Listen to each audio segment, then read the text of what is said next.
నమస్తే. Welcome to 24/7 news TV. నేను మీ Shanvi. Bigg Boss season 8 grand గా ప్రారంభమైంది. సినీ నటి సోనియా ఆకుల హౌస్ లోకి అడుగు పెట్టారు. సోనియా బ్యాక్గ్రౌండ్ ఏంటి, ఆమె రియల్ లైఫ్ స్టోరీ గురించి ఈ వీడియోలో తెలుసుకుందాం. సోనియా ఆకుల తెలంగాణ అమ్మాయి. పెద్దపల్లి జిల్లా మందనిలో జన్మించిన ఆమె 9వ తరగతి వరకు అక్కడే చదువుకున్నారు. అనంతరం హన్మకొండలోని ఎస్ఆర్ స్కూల్లో 10th, హైదరాబాద్ లోని బోస్ రెడ్డి ఇంజనీరింగ్ కాలేజీలో బీటెక్ చదివారు. కొంతకాలం పాటు సాఫ్ట్వేర్ ఇంజనీర్ గా పనిచేసిన ఆమె తరువాత సినీ రంగ ప్రవేశం చేశారు. తల్లిదండ్రులు చక్రపాణి మల్లీశ్వరి. అమ్మ ఇంట్లోనే బట్టల వ్యాపారం చేస్తూ కుటుంబానికి ఆసరాగా నిలిచేది. సోనియాకు 2 అన్నయ్యలు. ఇంజనీరింగ్ తర్వాత కొన్నాళ్లు వాటర్ వర్క్స్ డిపార్ట్మెంట్ లో ఉద్యోగం చేసింది. తెలుగు, ఇంగ్లీష్, హిందీ అనర్గళంగా మాట్లాడుతుండటంతో ఆమె చురుకుదనం చూసి పలు కార్యక్రమాలు నిర్వహణ బాధ్యతను అధికారులు సోనియాకు అప్పగించారు. ఈ క్రమంలోనే తెలంగాణ సాంస్కృతిక శాఖ సంచాలకులు మామిడి హరికృష్ణ కళ్ళలో పడటంతో సినీవారం అనే ప్రోగ్రామ్ లో అవకాశం ఇప్పించారట.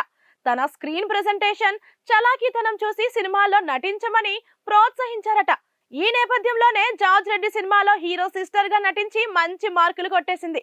ఈ మూవీలో వచ్చిన ఫేమ్ తో రామ్ గోపాల్ వర్మ తెరకెక్కించిన కరోనా వైరస్, ఆశా ఎన్కౌంటర్ అనే సినిమాలు చేసి గుర్తింపు తెచ్చుకుంది. సినిమాలతో పాటు సామాజిక సేవా కార్యక్రమాల్లోనూ సోనియా ముందుంటున్నారు. ఆశా అనే స్వచ్ఛంద సేవా సంస్థను స్థాపించింది. దీని ద్వారా ఎంతో మందికి సాయం చేసింది. అనాథ పిల్లలకు ఆర్థిక సాయం, లాక్డౌన్ సమయంలో పేదలకు నిత్యావసర వస్తువుల పంపిణీ, దిశా నిందితుడి భార్య రేణుకకి నెలకు 15,000 రూపాయల సాయం అందించారట. ప్రాజెక్టు ప్రేరణ పేరుతో ఆడపిల్లల సంక్షేమం కోసం ఎన్నో కార్యక్రమాలను నిర్వహిస్తూ తన పెద్ద మనసు చాటుకుంది సోనియా. దాదాపు 50 మంది అమ్మాయిలకు చదువు చెప్పించాలనే లక్ష్యంతో దాతలతో మాట్లాడి వారి చదువుకయ్యే ఖర్చులను సేకరిస్తూ బాసటగా నిలుస్తుంది. ఆడపిల్లలతో పాటు రైతుల సమస్యలు, ఒంటరి మహిళల ఇబ్బందులపైన కార్యక్రమాలు చేస్తోంది. సమాజం పట్ల యువతకు అవకాశం కల్పించేందుకు గాను 10వ తరగతి నుంచే గ్రామాల్లో వివిధ వర్క్ షాపులు నిర్వహిస్తుంది. మహిళలు స్ట్రాంగ్ గా ఉంటేనే ఏమైనా సాధించగలరని ఆమె బలంగా నమ్ముతుందట. సినిమాల్లో వచ్చిన పాపులారిటీతో బిగ్ బాస్ తెలుగు 8 లోనూ అవకాశం దక్కించుకుంది సోనియా. సోనియా కేవలం ఒక పోటీదారు మాత్రమే కాదు, అనేక మందికి ఆశాకిరణం.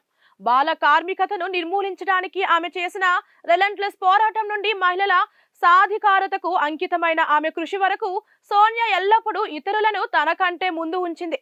అనాథలను ఆదుకోవడం, దత్తత తీసుకున్న అమ్మాయిలకు విద్యను అందించడం మరియు ప్రకృతి వైపరీత్యాల సమయంలో సహాయాన్ని అందించడం వంటి పనులు ఆమె నిస్వార్థతను, ధైర్యాన్ని తెలియజేస్తాయి. సామాజిక సమస్యలను అద్దం పట్టే సినిమాలలో పాత్రధారణ ద్వారా కూడా సోనియా నిరాడంబరమైన వారి తరపున గొంతు వినిపించింది.